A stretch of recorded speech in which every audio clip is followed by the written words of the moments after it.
오늘은 다윗 왕의 부부싸움 이 제목으로 말씀을 전하겠습니다. 원래 오늘 본문 제목은 다른 제목이었습니다.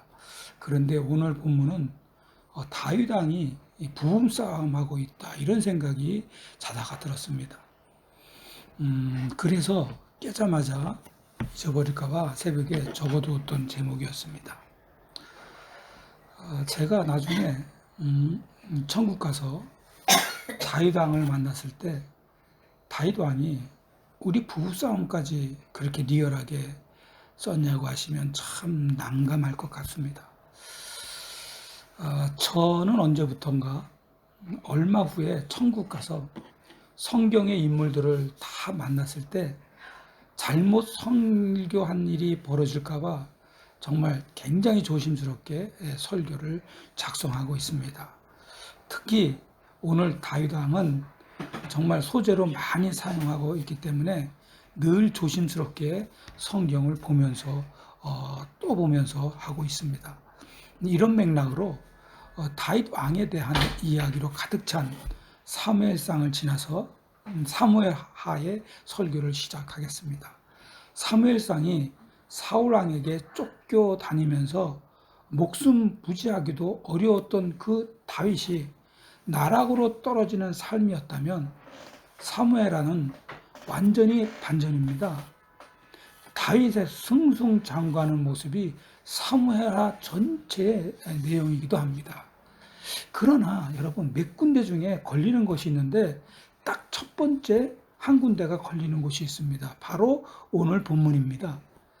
그렇게 사랑했고 목숨보다 더 중하게 여겼던 다윗의 첫사랑, 첫 부인이었던 미갈에게 아주 된통 다윗 왕이 까이는 장면입니다. 표현이 너무 심하지만 사실입니다.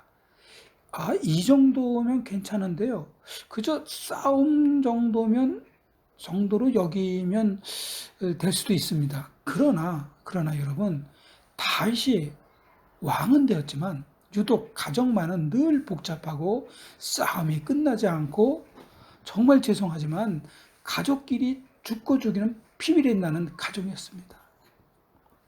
우리도 보면 사회적으로 성공하고 지위도 있고 경제적으로 말할 나위 없는 그런 가정이지만 그야말로 다윗의 가족처럼 피비린내 나는 철토가 끝이 없고 다윗의 가족처럼 복잡한 가정이 의외로 많습니다. 전 국민이 다 아는 집안에서부터 시작해서 아주 평범한 집안까지 가정들마다 조용한 가정은 단 한 곳도 없습니다. 하나님이 아담과 하와로 시작한 것은 가정에서부터 역사를 만드실 계획이었기 때문입니다. 하나님의 계획은 항상 언제나 가정에서 시작되었습니다. 아브라함도 사라와 함께였고 그 다음 이삭도 리브가와 함께였습니다. 그렇게 시작한 하나님의 역사는 늘 가정부터였습니다. 오죽했으면 야곱의 12아들을 조상으로 만들 때도 동생을 아주 민심매매한 형들, 그리고 자신이 집 나간 형제,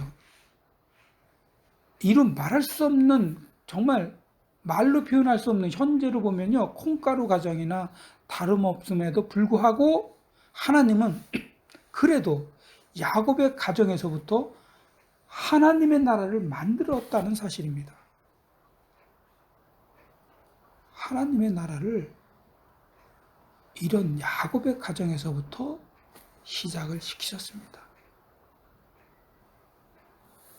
이렇게 하나님은 한 가정을 통해서 역사를 이루시기 때문에 가정은 하나님이 세우셔야 합니다.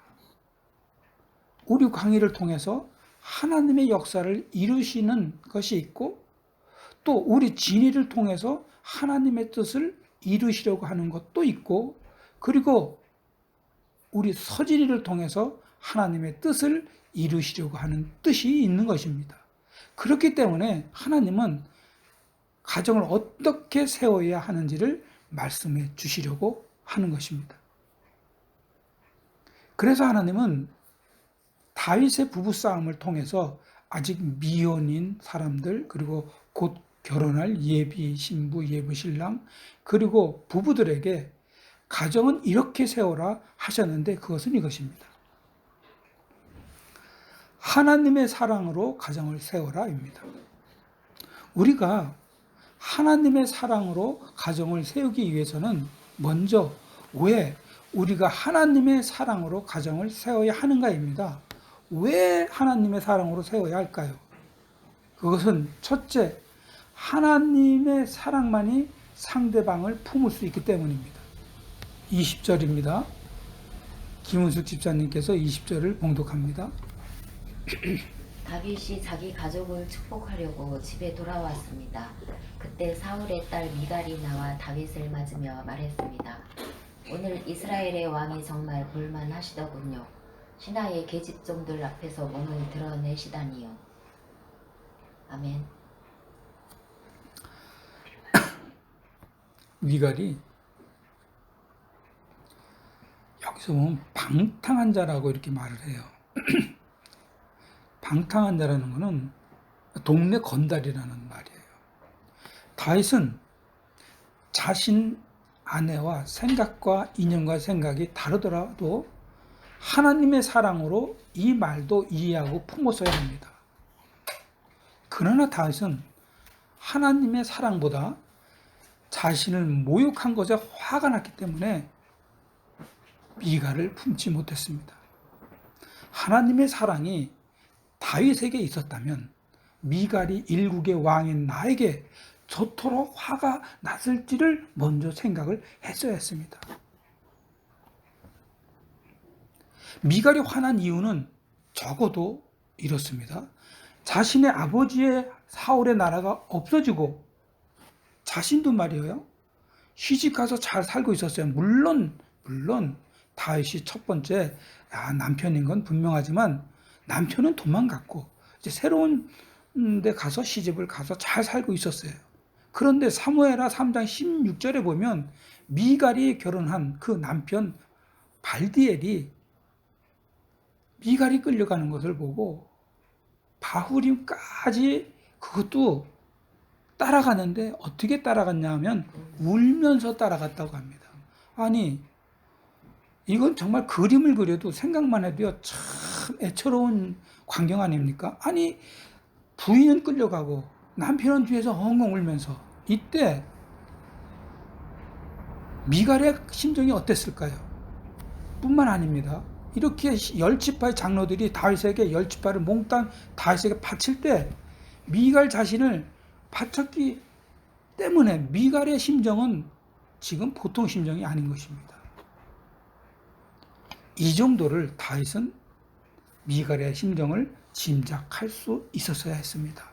그러나 다윗은 어땠습니까? 먼저 방탕한 자라는 말과 신하의 계집종 앞에서 춤춘다는 그 말에 격분만 하고 있지 않습니까?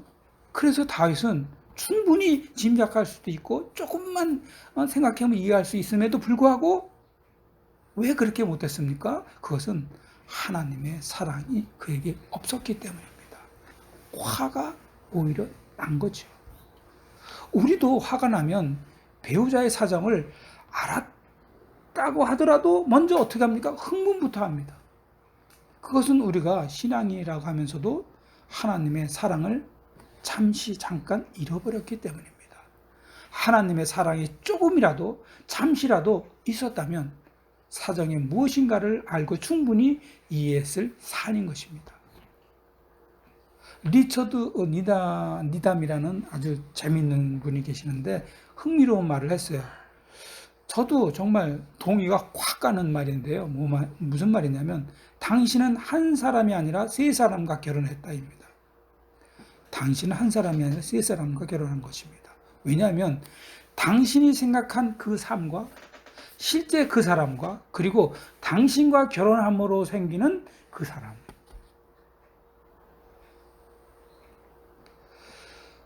우리는 결혼할 때 배우자를 잘 알고 이해해야 한다는 의미입니다.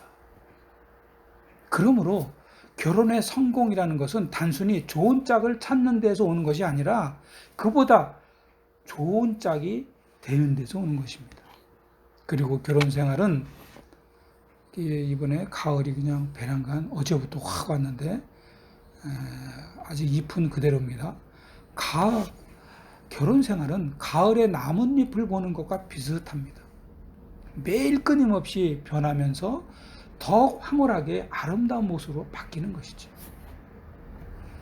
성경에도 보면 호세아라는 분이 계시는데 이 호세아는 지금으로 얘기하면 목사님이세요. 그런데 어느 날 하나님이 호세아 목사님에게 이렇게 명령하십니다. 행실이 안 좋은 고멜과 결혼하라. 행실이 안 좋다고 성경에는 표현했지만 원본을 보면 정확하게 표현하면 창녀입니다. 그리고 하나님 말씀대로 결혼했습니다. 그런데 일남 이녀의 자녀를 낳았는데 세상에 아내인 고멜은 그렇게 아이들을 낳고 다른 남자에게 갑니다. 그런데도 하나님은 호세아에게 고멜을 다시 데리고 오라고 합니다. 그것도 돈을 주고 데리고 오라고 합니다. 이것은 비유적인 말씀으로 하지 않고 행동으로 보여주신 하나님의 사랑의 표현인데 뭐냐면 하나님을 배신하고 이방신을 믿다가 망한 이스라엘을 다시 회복시켜 주시려는 한없이 깊고 넓은 하나님의 사랑의 표현인 것이죠.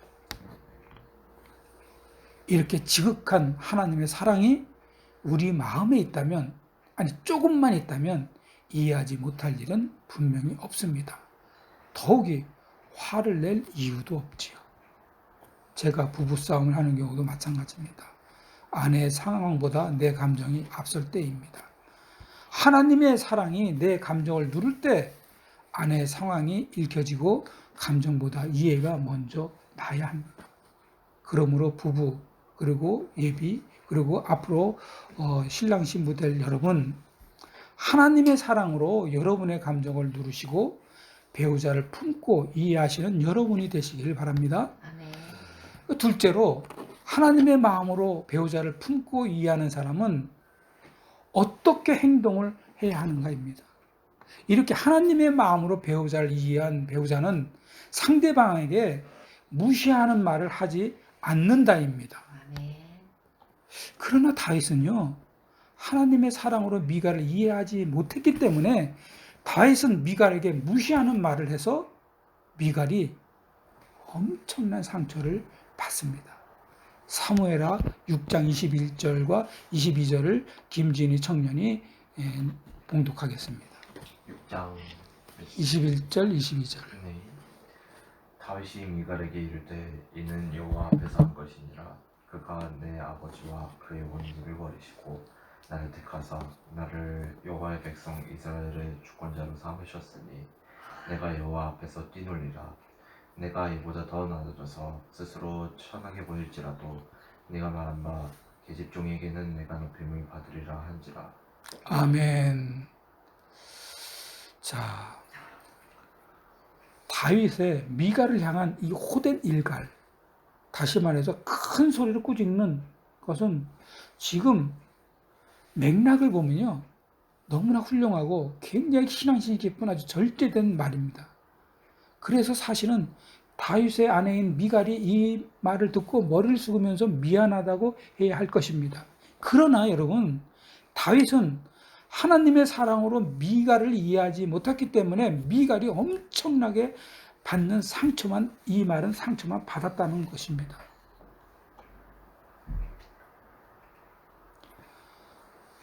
우리 아버지 그리고 온 집안 재산 몽땅 다 없애버리고 하나님이 나를 택했어. 그리고 니네 아버지 주권을 다 뺏어서 나에게 줬어. 그러니 내가 요 앞에서 뛰놀지. 미갈은 이렇게 해석할 수밖에 없습니다. 그래서 미갈은 그 자리에서 다윗을 향해서 돌아가신 아버지 사울왕을 생각하면서 그리고 오빠들을 생각하면서 한꺼번에 다 한날 한시에 다 죽었잖아요. 엄청나게 울었을 겁니다. 마찬가지로 저를 포함한 여러분도 각성해야 할 것은 하나님의 사랑이 없으면 분명히 옳은 말인데 상대방을 전혀 무시하는 그런 말을 할 때가 있다는 말입니다. 그러나 하나님의 사랑이 여러분 마음에 조금이라도 있으면 상대방의 가슴에 대못을 박는 그런 무시하는 말을 하지 못할 것입니다. 우리는 다툴 때마다 하나님의 사랑을 자꾸 잃어버리고 상대방을 무시하는 말을 해서 상처를 주는데 그 이유는 바로 뭐냐면 영적으로 태만하기 때문입니다. 예수님은 우리들의 영적인 태만을 마태복음 11장 16절 17절에 이렇게 비유로 말씀하셨습니다. 자, 봉독할게요. 이 세대를 무엇으로 비유할까? 비유하건대 아이들이 장터에 앉아 제 동물을 불러 이르되 우리가 너희를 향하여 피리를 불어도 너희가 춤추지 않고 우리가 슬피 울어도 너희가 가슴을 치지 아니하였다 함과 같도다. 아멘.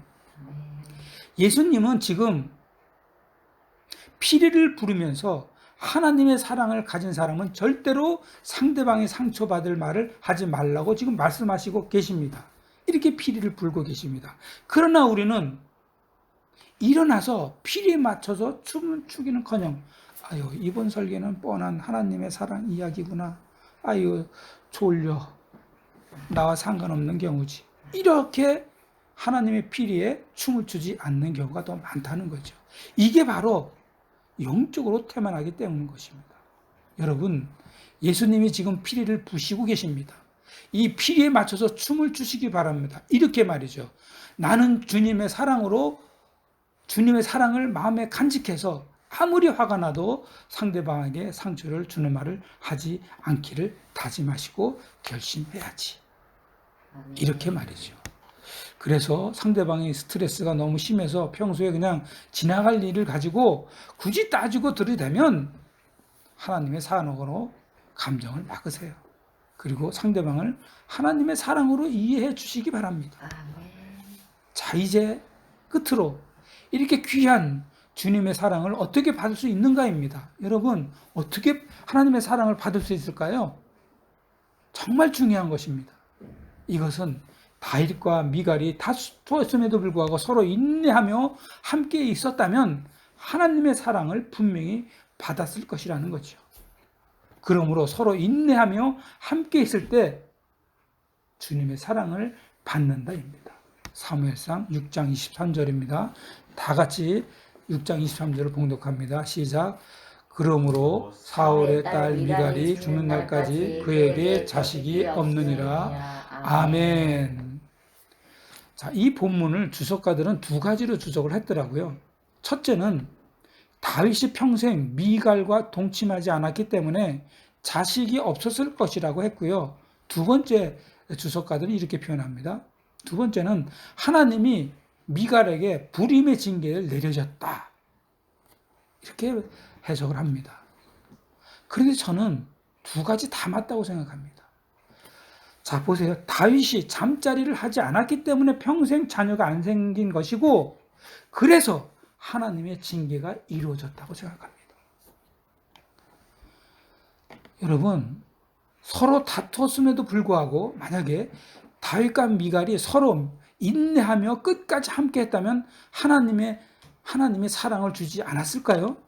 하나님의 사랑은 분명히 주셨을 거고 하나님의 사랑을 다윗과 미갈은 받았을 것입니다. 그러면 사랑이 많으신 하나님께서 다윗과 미갈에게 징계를 이미 거두시고 그리고 자녀를 주셨을 거라는 거죠. 여러분, 주석에 하나님의 징계가 이루어졌다. 그 하나님의 징계는요, 사람을 죽이려고 없애려고 하신 적은 단 한 번도 하나님이 그렇게 하신 적이 없으세요. 하나님의 징계는 사람이 돌아오게 하기 위한 수단이셨잖아요. 그러므로 하나님의 징계가 이루어지지 않는 경우가 더 많았다. 예를 들어 볼게요. 요나에게 40일 후에는 니느웨 성에 가서 곧 망한다고 니느웨 성에 가서 말하라. 이렇게 하나님이 말씀을 요나에게 했어요. 그런데 보세요. 자신의 조국 이스라엘을 끔찍하게 괴롭혔던 니느웨 성이 망하길 바랬던 요나가 가서 힘차게 설교를 했을까요? 아주 조그만 소리로 우물우물하면서 이렇게 했을 겁니다. 45일에 너희들 망한다. 저기 45일에 너희들 망한다. 잘 들리나요? 아들. 요나가 분명히 그랬을 것입니다. 45일에는 얼마나 지나가는 사람이 못 들었을 거예요. 근데 말은 해야 되니까 45일에 너희들 망한다. 이렇게 했을 겁니다. 그런데 여러분, 그 소리를 듣고요, 니느웨 성 백성들 포함해서 왕들까지 다 회개했다는 거 아닙니까? 결국 요나를 통해서 하나님이 니느웨 성 백성들의 마음을 두드렸기 때문에 징계를 피할 수 있었고, 하나님의 사랑은 니느웨 성과 함께 계시지 않았습니까? 여러분, 하나님은 여러분을 떠나신 적이 단 한 번도 없으십니다. 여러분이 다투느라고 마음의 문을 꼭꼭 잠가서 그렇지, 하나님은 오히려 지금도 여러분의 마음을 계속 두드리고 계시는 것입니다. 아멘. 하나님은 여러분의 마음을 두드리고 계심으로 부부가 비록 다툴지라도 조금만 인내하고 있으면 하나님의 사랑을 받을 수 있습니다. 요한계시록 3장 20절에 있는 말씀입니다. 볼지어다 내가 문 바깥에 서서 두드리노니 누구든지 내 음성을 듣고 문을 열면 내가 그에게 들어가 그와 더불어 먹고 그는 나와 더불어 먹으리라. 아멘. 그러므로 여러분, 우리가 인내하면서 부부가 함께 할 때 하나님의 사랑을 받을 수 있습니다. 그래서 우리는 하나님의 사랑으로 가정을 세울 수 있는 것입니다. 의외로 가족 여행을 안 하는 가정이 많다는 얘기를 제가 들었습니다. 왜냐하면 가족끼리 여행을 하면 그렇게 싸운다고 합니다. 그러나 하나님의 사랑이 있으면 문제가 없죠. 서로 경쟁하지 않고 양보할 것이고, 서로 미워하지 않고 사랑할 것이고, 서로 화날 것도 인내하면서 참고 기다려주는 하나님의 사랑이 임할 것이기 때문입니다. 자, 이제 말씀을 정리하겠습니다. 하나님의 사랑은 여러분의 배우자를 이해할 수 있게 해주시고, 배우자를 무시하는 말을 하지 않게 해주신다고 말씀해 주셨습니다. 그러므로 인내로 끝까지 배우자와 함께 하세요. 그렇게 함께 하며 하나님의 사랑을 받아서 하나님의 사랑으로 가정을 세우라고 하셨습니다. 아멘. 며칠 전에 중앙일보의 기사로 나온 내용입니다. 기자가 직접 딸이 왔고, 그리고 아버지 사망 장소에서 쓴 내용이에요. 60대 남성 고독사, 사흘 만에 발견된 빌라. 긴장하며 문을 탁 여는 순간 깜짝 놀랐다고 합니다. 들어보세요. 잘 정돈된 화초들, 깨끗한 방바닥. 고인의 정보를 제가 이 기사가 몰랐다면 여성의 집으로 착각할 뻔했다고 합니다. 그런데 저 앞에 화분 사이로 빈 술병들이 나란히 놓여 있었습니다. 그러면 그렇지. 그러나 또 반전이 있었습니다. 고독사 주인공은 여러분 4대강 종주 인증서, 국토 종중 인증서, 각종 인증서 가득 보였습니다. 술은 좋아했지만 자전거로 전국을 누빈 건강한 삶을 살았던 분입니다. 이렇게 열정적으로 산 사람이 6년 전에 이혼하고 혼자 지내다가 오늘 고독사로 사망한 것입니다. 그런데 여러분, 40대 정도의 아주 부유하게 생긴 두 부인이 그곳에 왔습니다. 누구냐면 고독사 그 남자의 딸이었습니다. 아버지가 성공한 사업가였기 때문에 자녀들은 넉넉한 성장기를 보냈다고 합니다.